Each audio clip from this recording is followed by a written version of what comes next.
Ladies and gentlemen, welcome back to the debate. We're having a great show tonight. A lot of heat, and a lot of people said that Arvind Kejriwal's making a mistake by making the VIP argument in the court. And tonight, on the debate exclusive, I have with me Swapan Dasgupta, top editor, fantastic journalist, columnist, controversial man, has been High Commissioner of India to Britain. He's a right-wing ideologue, some people say, former Rajya Sabha member of Parliament, now a BJP leader, wears too many hats. Just too many hats, Swapan Dasgupta, but wears them very, very casually.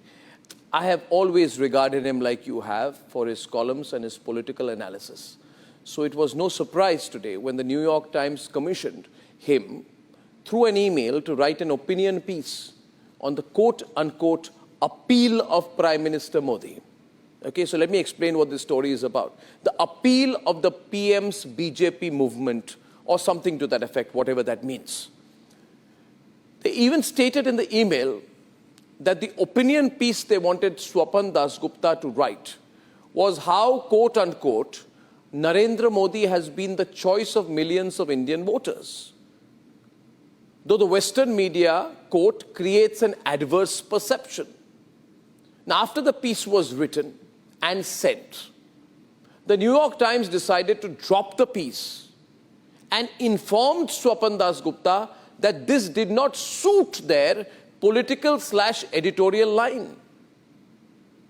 Unbelievable. Ladies and gentlemen, I have with me the person who has stirred the storm.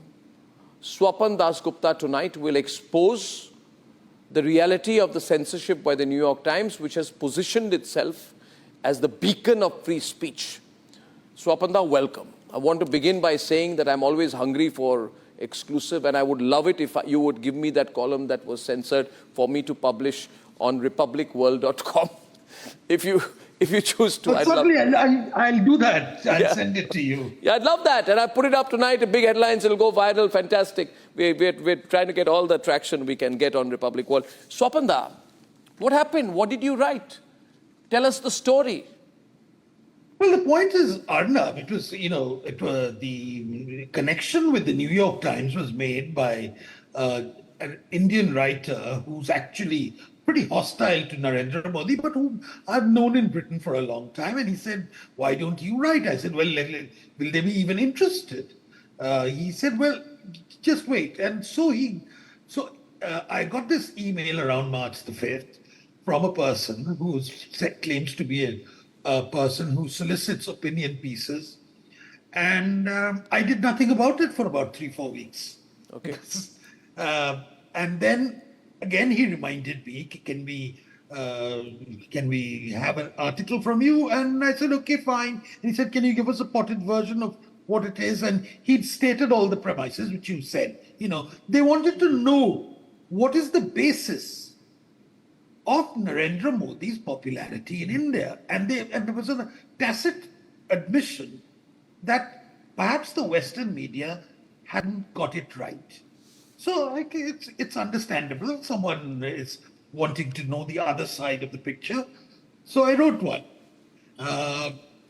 which really had all the usual pieces. But I wouldn't say it was phenomenally original, but it at least tried to explain to a Western audience what exactly was the basis of Narendra Modi's things and how he appealed to the Indian psyche. Now, the gentleman concerned got it and said, fine, thanks. Let me consult my colleagues over a video conference. He consulted his colleagues and came back. I'm sorry, we can't proceed with this. If you want to tell me what it is, why it is so, I said, no, don't worry about it. Don't bother about it. I can understand. It's your editorial judgment. So he wrote back, thank you for being so understanding. And that was where the whole thing is. Now, the whole point is, here was a man who tried to get a rounded sense of what is happening in Indian politics by giving the views of someone who's not hostile to Narendra Modi. But so entrenched is the editorial board of New York Times with its own prejudices and its own certitudes that it will not countenance anything, even though it may have commissioned a piece. So I find this utterly galling. You know, it's not merely that I sent an unsolicited piece. It's not merely that the arguments which I had sent to them took them by surprise. In fact, they said, could you also address this question of democracy? I said, certainly I'll address that question of democracy. So it was an engagement. And you don't want to proceed with it once because you don't want your paper, your publication to be sullied by an article which tries to explain that Indian politics is not what a few liberals in America and India tend to think it is, that it's got a far greater base. Yeah, it's very interesting. I mean, so basically, did you present a reasonable argument, you think, in your piece? Because I've always felt, Swapanda, that if anybody paints a very vicious, saber-rattling, vicious, frothing at the mouth kind of argument to defend why Narendra Modi is so popular, it may be more acceptable to these people in the Western media, it would sort of suit their own caricaturized understanding of Indian politics. But if someone were to talk about the welfare scheme, the appeal among voters, the economic measures, the reform measures against the exploitation of women, the women's reservation bill, and the centrist Hindu right position that Hindus have equal opportunities, minorities are not discriminated, that it's not true. And if you put up this argument in a reasonable way, then it puts the other side, the Western media, on the defensive, because they might worry that. So I'm very interested to know the content of your piece broadly also. Yeah, I mean, I'll send you the article. But what I think what really got their goat was the fact that I first tried to make out, or my assertion was that India has seen the demise of an old elite. And that ancient regime, which consisted of people who were cosmopolitan, who were perhaps a bit anglicized, etc., have been replaced by a very, very new type of people who are more rooted and are perhaps more vernacular in their orientation. And it's very important to understand that. Secondly, I also had that argument that often in India, we have someone who's a warrior, who's elevated. And in some respects, there are aspects of Narendra Modi which remind people that he's like Shivaji, or, I didn't use the word Shivaji because it's to an audience which may not know it, but a warrior idiom. And on top of that, what Modi has done, he's superimposed a saintly idiom. The reason why I give this sort of thing is because it's important to understand that it's not merely Modi is accepted as a leader. Over the past 10 years, gradually he's acquired a cult status. And I think it's very important for an overseas audience to actually understand that it's not based out of irrationality, that it's not based on Indians suddenly going mad in the midday sun, that it's based on a combination of various things, and performance and delivery is one of the most important things. Plus a belief that you are upholding India and you're reclaiming the inheritance of India. Now, these are sort of arguments which we within the country are quite familiar with. Unfortunately, I believe that there is a large Western audience which has chosen not to regard this in any sympathetic manner, or even in a way, in any form of trying to comprehend it. And if you say that if you have a language which is not terribly rabid, it defies a caricature, that could well be it. But that is a matter of conjecture. I think they're caught in a bind, if you ask me. Viewers, what we are talking about, in case you're just joining this live conversation on the Debate Exclusive, is with Swapan Dasgupta. On the face of it, a very innocent story, a veteran journalist, well-regarded person called Swapan Dasgupta gets a call from the New York Times. Can you write an article for us? Someone called Dan Martin writes to him. We'd love to have a thought-provoking piece on the appeal of Prime Minister. And then he again says in April that I want to, sort of commission this piece. Swapan Dasgupta writes an article, and then he's told that this does not suit the editorial policy of the New York Times, so it is put in the bin. Now, viewers, why are we talking about it on the debate?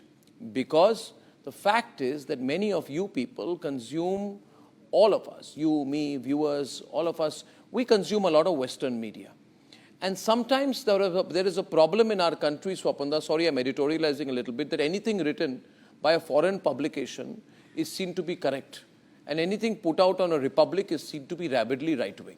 This is the kind of perception that has been built. Now, when someone like Swapan Dasgupta writes a piece, he puts a rational piece. And do you know, Swapanda, why they want you to write? Because the whole world is talking about India.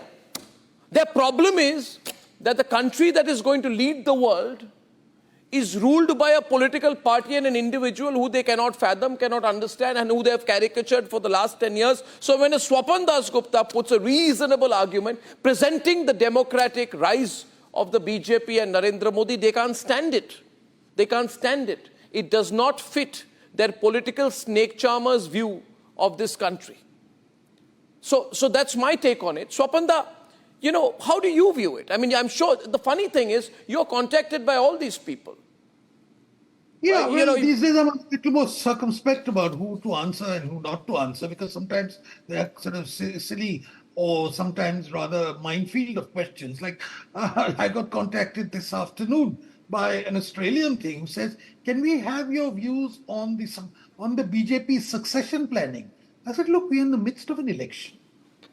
We're in the midst of an election where I think who is going to be the BJP's leader or possibly the Prime Minister is not in doubt. Isn't it a bit premature or wrong to even consider the question of succession planning at this point? He said, no, we are thinking of after the elections. But it's not so innocent. Look, the moment someone says something that I feel that X is, a good chap or someone says, it's going to be twisted in such a way. Our confidence, our faith, our trust in the Western media has been eroded completely, and I think irredeemably. It will take a lot of time.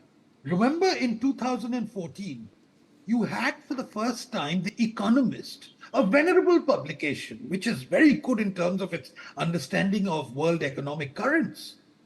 The Economist actually sending out that we endorse Rahul Gandhi for being the next Prime Minister, not because we like him very much, partly because we dislike Narendra Modi so much. And Modi hadn't even been Prime Minister then. So you have this sort of innate prejudice. Now, how does this prejudice come about? This prejudice comes about partly because there exists a certain tribe of Indians who feed their irrelevance into the Western psyche. I'm not necessarily blaming everything on a sort of, imperial understanding of what happens. That's got something to do with it. But more than that, it's the belief that there is a pure India which is being subverted by Narendra Modi. And that pure India should actually wallow in a bit of poverty. It should have chaos. It shouldn't have order. Its trains should somehow be 6 hours, 12 hours late. That's part of it, the charm, the exotic appeal of India. Now that exotic appeal of India has somehow gone out of the window in this. And therefore there is, they are caught in very contradictory impulses, as you rightly pointed out, between promoting the snake charmer view of India and at the same time seeing India as one of the technological leaders of the world, someone which can send a moon mission, and trying to reconcile both is proving very, very difficult. I can understand, I can sympathize with the problems, but I think it is necessary for some people to have a slightly open mind about this. And I think that open-mindedness is lacking at present. Yeah, completely and truly. So, Swapan Dasgupta, you remember you were also questioned by the BBC. And another thing I want you to talk about is that they look for that random quote from you to sort of balance their pieces. These people are very biased. What they do is they have a prepared plan. They want to say that India is terrible. It's moving towards electoral autocracy. Narendra Modi is a bad person and BJP is bad and Rahul Gandhi is good and everything earlier was good. But the bad people are unfortunately there. So we'll try and take to balance the piece one view among several. So embedded somewhere within the piece will be one quote from Swapan Dasgupta. So they sort of balance the piece. But you're too smart for that, Swapanda. You're too smart for that. Sometimes you've been sort of taken for a ride, and I suspect that on the BBC one, I went there on the understanding, and what they told me was they were going to have a record interview on on what Narendra Modi has done in the past 9-10 years. And when I went there, it was not about that. It was really about Gujarat. What is almost something, which went back to 2002, 2003. It was all questions about that. So sometimes there are attempts made to actually, bring you into a conversation unwittingly and get you to say something and maybe quote that out of context. Yeah. So which is why sometimes I've become a bit more wary these days. The earlier feeling, the indulgence with which I get people has gone now. Swapanda, I'm going to call you next to visit the studios where I'm building. This is Asia's largest news complex, Swapanda. I can tell you we are much grander, bigger than the headquarters of the BBC or Al Jazeera. You'll be proud of what we are building just on the outskirts of the national capital region. My own view, Swapanda, and I'd love, because I started my career, remember, with you when I came to you looking for a job in 1996 or 5 to be precise, when you were at the Indian Express. I know you believe the only solution is, Swapanda, that we should have a global network and a global presence of our own. Absolutely. I think we are far too entrepreneurial not to do that. We have to have our own voice. We haven't had our own voice at all. Yeah. We've depended too much, partly because we also haven't invested enough in news gathering. We haven't acquired expertise of foreign lands, etc. Various factors. It's about time we break out of that insularity and actually take on the world, because I think we are capable of doing it. We're going to do it. We're going to do it, Swapanda. We're going to do it. Thank you. That was so interesting, that conversation, Swapanda. That's Swapan Dasgupta. Oh, by the way, can you WhatsApp me that piece? RepublicWorld.com is going to put it out ASAP. I would love to get the WhatsApp, and believe me, I'll put it up. It's going to go viral, ladies and gentlemen. RepublicWorld.com, in case you want to hear see and read what he wrote. Swapan Dasgupta.